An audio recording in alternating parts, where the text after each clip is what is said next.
اسمع يا اخ محمد يسري يلي بتأيد البرادعي، كان بيقول انا مستعد ان اتناقش في الماده الثانيه من الدستور لما كانوا بيقولوا ان هم عايزين يرشحوه في الرئاسه.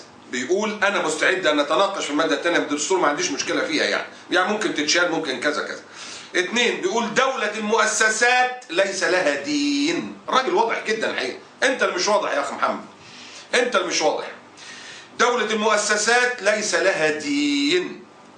وكان بيمتدح نصر حامد ابو زيد، نصر حامد ابو زيد المجرم المرتد بحكم المحكمة، اللي كان قال استغفر الله كلام كفر عن سيدنا رسول الله وعن الاسلام، والمحكمة قالت انه مرتد وراح بره عطوله جايزة السلام ومش عارف وغرف 60 داهية.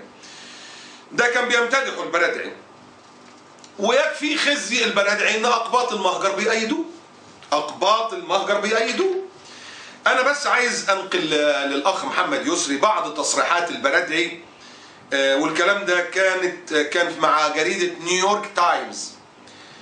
اسمع يا سيدي، هم كان هو مرشح، يعني عايز يرشح نفسه، فكانوا بيناقشوه بقى. اسمع، انا هجيبك بس ملتقطات سريعه كده يمكن مش واخد بالك، او الناس اللي ماشيين معاك واللي انت بتضللهم دول مش واخدين بالهم برضه. البرادعي بيقول بالنص كده، والكلام ده تداول في صحف كثيره وفي مواقع كثيره ويا ريت يكذبوا.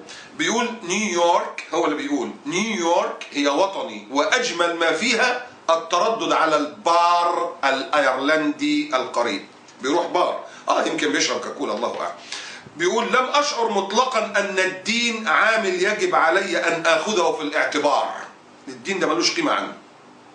بيقول كانت صديقتي الشخصيه الاولى الجيرل فريند بتاعته يهوديه. بيقول حجاب امي، كان عندها 82 سنه، كان من النقاط المثيره للنزاع بيني وبين امي، حجابها. وبعدين بيقول لا أرى فرق كبير بين المسلمين والمسيحيين والبوذيين واليهود. ده البرادعي اللي الناس بتقول عامل حزب اسمه الدستور، وأخونا محمد يسري ربنا يصلح حالك، لأن منظره والله الأخ محمد ده منظره من الناس، يعني أنا ما اعرفش إيه اللي وقعه في الخيبة الكبيرة دي يعني. بص يا سيدي كمان الخيبة الكبيرة بتاعت البرادعي اللي أنت بتروج له. أنت تعرف طبعا حرب البوسنة والهرسك بدأت من 92 وانتهت في 95. بص بسرعة كده، عدد الشهداء اللي قتلوا من إخوانك المسلمين في البوسنة والهرسك 200,000. الإصابات 200,000 مسلم كذلك. اغتصاب 60,000 امرأة، خطف 50,000 طفل، دمار 85% من البنية التحتية. هتقول لي إيه علاقة الكلام ده بالبرادعي؟ في واحدة يا سيدي اسمها أنجلينا جولي، دي أخرجت فيلم بعنوان في أرض الدماء والعسل. هتقول لي برضه إيه علاقة البرادعي بالكلام ده؟ خليك دقيقة واحدة بس. جولي دي لما عملت الفيلم ده اللي مسمياه في أرض الدماء والعسل، على فكرة راحت تصوره في البوسنة والهرسك مرضوش، فراحت صورته في المجر. القصة بسرعة يا سيدي إن الفيلم ده الواحدة بوسنوية، واحد صربي اغتصبها وبعد كده حبته وحبها وعايزين يتجوزوا وقعدت بقى تحارب وهو يحارب لغايه ما اتجوزها في النهايه، يعني طب مرتده عن الاسلام كده. طب انت يا برادعي ايه اللي يخليك تروح تدي جايزه للي اسمها جولي دي بقى؟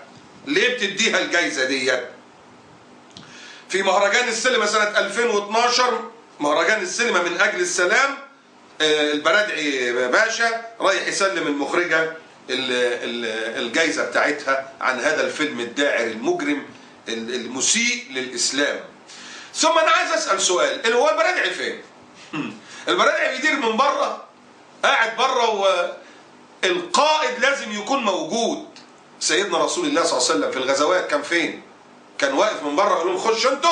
ده أبو جهل اللي كان بيعمل كده، اللي كان حاطط غابة من الرماح في غزوة أحد وواقف اقتلوا محمدا وأصحابه فرقوهم في الجبال. طب ما تخش. ده النبي عليه الصلاة والسلام دخل في المعركة وسيهزم الجمع ويولون الدبر. ده اللي قاعد لي بره وعمال مسرح لي كم